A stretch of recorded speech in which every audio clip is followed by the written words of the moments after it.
সম্প্রতি মোহনবাগানের যে একের পর এক ধারাবাহিকভাবে সাফল্য, শুধু এই বছর নয় বিগত বছরগুলিতেও যে সাফল্য মোহনবাগান পেয়েছে তার সম্পূর্ণ কৃতিত্ব কিন্তু টুটু বসু, মোহনবাগানের সদ্য পদত্যাগ যিনি করেছেন সভাপতি পদ থেকে, সেই টুটু বসু কিন্তু জানালেন এই সম্পূর্ণ কৃতিত্বটা সঞ্জীব গোয়েঙ্কার।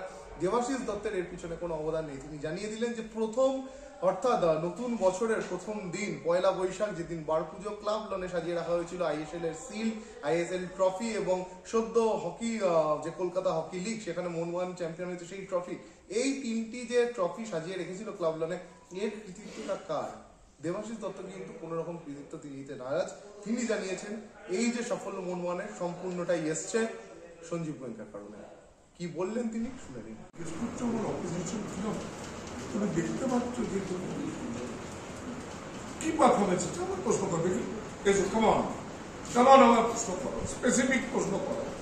যেই কৃতিত্ব আছে, কাপ সাজিয়ে রাখার কৃতিত্ব নয়, কাপগুলো যে সাজিয়েছে সেগুলোর কৃতিত্ব হচ্ছে সঞ্জীব গোয়েঙ্কার। আমায় বলো যে কৃতিত্ব তাহলে তাহলে তাহলে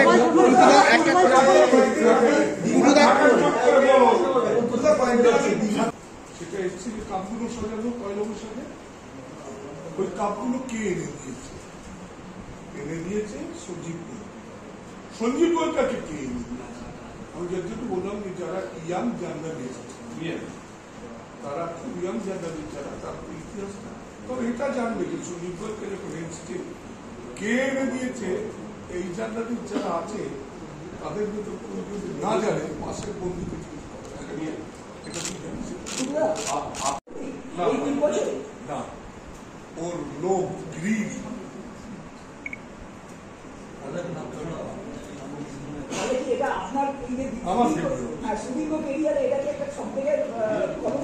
মানুষ চেনা। আমি ভাবতাম যে আমি মানুষ, কিন্তু আমি তো পুরোনো দিনের লোক, সেই জন্য হয়তো একটু মানুষ চিনতে ভুল হয়নি। এই জয় বসে আছে, জয়কে জিজ্ঞেস করলাম, জয়ের সঙ্গে আমার হাত কখনো গলা জুড়ি আদর করি, বল আমার স্কিল গুলো জানে। আমার মোহাম্মদ কালে ওখানে যে ভোট দেবে, তার বিগেস্ট স্কিল হচ্ছে নামটা।